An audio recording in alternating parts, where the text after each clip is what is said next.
Италиянын борбору Римден 30 чакырым алыстыкта жайгашкан Практик де Маре авиа базасына 9 учак менен гуманитардык жардам жеткирилди. Маалым болгондой, учакта жүздөй орусиялык адис, техника, дезинфекциялоочу жана коронавирус инфекциясын аныктоочу каражаттар бар. Учурда Италия тажы вирусунан эң көп жапа чеккен мамлекет болууда.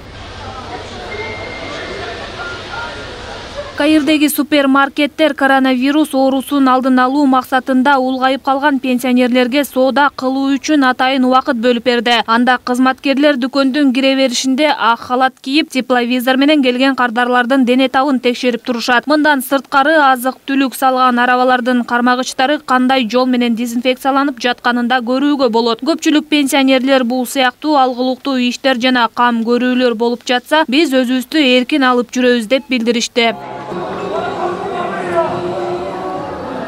Вифлеемдин тургундары карантин учурунда балкон жана үйдүн чатырларына чыгып, ырдап, бийлеп башташты. Иордандын дарыясынын батышында жайгашкан Аида качкындар лагеринин балдары музыка коюп, кол жарыктарды көтөрүп, бийлеп, маанайларын көтөрүшүүдө. Бир аздан соң аларга Вифлеемдин башка жашоочулары да кошулду. Буга чейин Палестинанын премьер-министри Мухаммед Тае өлкөгө саат 22:00 тарта коменданттык саат киргизген. Мындан сырткары жергиликтүү бийлик башындагылар Палестинанын провинцияларына кирип чыгууга да тыюу салышкан.